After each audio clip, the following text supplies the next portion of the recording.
Smart 24 hers news channel હવે જોઈએ અગત્યના સમાચાર. રાજીનામું પ્રેશર ટેકનિક નથી, કેતન ઇનામદાર.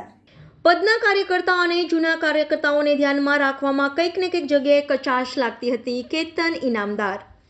રાજીનામું પ્રેશર ટેકનિક નથી, કેતન ઇનામદાર. માન સન્માન આત્મસન્માનથી મોટું કશું નથી. કેતન ઇનામદાર. આ કેતન ઇનામદારનો અવાજ નથી, આ પાર્ટીના કાર્યકર્તાઓનો અવાજ છે. કેતન ઇનામદાર નિમિત્ત બન્યા છે. સતીશ પટેલે પણ જિલ્લાના પ્રમુખ પ્રતિક્રિયા આપી. સાંસદ રંજનબેન ભટ્ટ રાજીનામાના મામલે આપી પ્રતિક્રિયા. કેતન સાથે મારો સંપર્ક થયો નથી. મને ધ્યાન નથી કયા કારણોસર કેતને રાજીનામું આપ્યું. કેતનને મારાથી નારાજગી નથી. હું કેતનને મનાવવાનો પ્રયાસ કરીશ. વિધાનસભાના ધારાસભ્ય તરીકે મેં અધ્યક્ષને રાજીનામું આપ્યું છે. મારા અંતરાત્માના અવાજને માન આપીને મેં આ નિર્ણય લીધો છે. અને આમાં માત્ર ને માત્ર મેં હમણાં દરેક મીડિયામાં દરેક ન્યૂઝ ચેનલને કહ્યું છે કે ભાઈ જે જૂના કાર્યકર્તાઓ છે, કાર્યકર્તાનું માન સન્માન જળવાય. દરેક નિર્ણય પાર્ટીના આવકાર્ય છે, પણ સાથે સાથે આપણી પાર્ટી કેડરબેઝ પાર્ટી અને શિસ્તબદ્ધ પાર્ટી, એની અંદર જૂના કાર્યકર્તાઓને પણ જોડે સાથે રાખીને સંકલન કરીને એમનું માન સન્માન જળવાય એ રીતે જ નિર્ણય પાર્ટી લે, એ મારી વાત પહેલેથી હતી. મેં બધા જ અમારા મૂડીઓ સાથે વારંવાર આ વસ્તુ મેં કહી પણ છે. પણ મને એવું લાગ્યું કે અત્યારે કદાચ એ વાત એમના ધ્યાન સુધી નહીં પહોંચી હોય અને મને પોતાને મેં મારી આ લોકસભાની ચૂંટણી સુધીને સંયમ રાખવાની બહુ જ પ્રયત્ન કર્યા, પણ મારાથી ના રહેવાનું, એટલે મેં આ નિર્ણય લીધો છે. મારી સાવલી વિધાનસભા ક્ષેત્રના તમામ મતદાતાઓ અને નાગરિકોનો હું હૃદયથી આભાર માનું છું કે એ ત્રીજી ટર્મ પણ મને એમનું પ્રતિનિધિત્વ કરવાનો મોકો આપ્યો. હું જીવીશ ત્યાં સુધી મારી વિધાનસભા ક્ષેત્રના તમામ મતદાતા અને કાર્યકર્તાઓની સેવા કરતો રહીશ. પરમ પૂજ્ય સ્વામીજી કેબીનાથ દાદાના આશીર્વાદ છે. હું ભારતીય જનતા પાર્ટીનો કાર્યકર્તા છું. આ લોકસભા સીટની અંદર સાવલી વિધાનસભા ક્ષેત્રની અંદર સારામાં સારો લીડ અમારા માન્ય સાંસદ શ્રીમતી રંજનબેન ભટ્ટને મળે તેના માટે અમે રાત દિવસ એક કરીશું.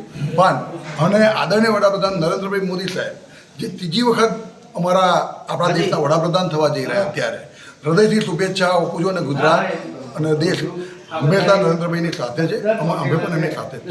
કેતન ઇનામદાર અમારા ભારતીય જનતા પાર્ટીના ધારાસભ્ય છે અને વર્ષોથી ભારતીય જનતા પાર્ટીનો વ્યાપ કેવી રીતે વધે એ રીતે કામ કરતા એ અમારા ધારાસભ્ય છે. નાનું મોટું કોઈ પણ મન દુઃખ હશે એ પાર્ટીના આગેવાનો એને સમજાવી અને જે કંઈ નિર્ણય કરવાનો હશે એ કરીને એમને સમજાવી લેવામાં આવશે. આ નિર્ણય અમારા કેન્દ્રીય મોવડી મંડળ અને પ્રદેશ મોવડી મંડળનો છે.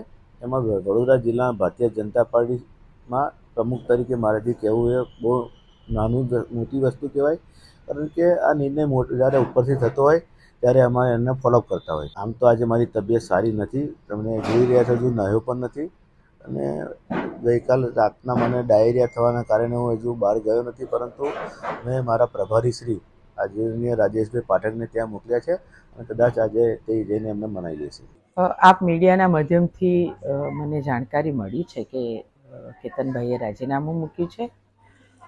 મને ધ્યાન નથી કે કયા કારણસર કેતનભાઈ રાજીનામું મૂક્યું હોય. હું એનો પ્રયત્ન કરી રહી છું કે કેતનભાઈની સાથે ટેલિફોનિક બી વાત થાય, પણ મારો સંપર્ક થઈ નથી શક્યો. હું મીડિયામાં જોઈ રહી છું કે કેતનભાઈ પોતે સ્પષ્ટ બોલી રહ્યા છે. એવી નારાજગી મારા માટે છે એવું તો કેતનભાઈના ઇન્ટરવ્યૂમાં પણ મેં જોયું નથી, સાંભળ્યું નથી, અને આપ મીડિયાએ પણ પોતે કવર કર્યું છે. ખાસ તો શેના કારણે નારાજગી છે એ હું જાણવાનો પ્રયત્ન કરીશ, એની સાથે વાત કરીશ. કેતનભાઈ ખૂબ સક્ષમ ધારાસભ્ય છે, પ્રજાની વચ્ચે રહેલા છે, પણ સંપર્ક કરીને હું ચોક્કસ કેતનભાઈની નારાજગી શું છે વાત કરવાનો પ્રયત્ન કરીશ.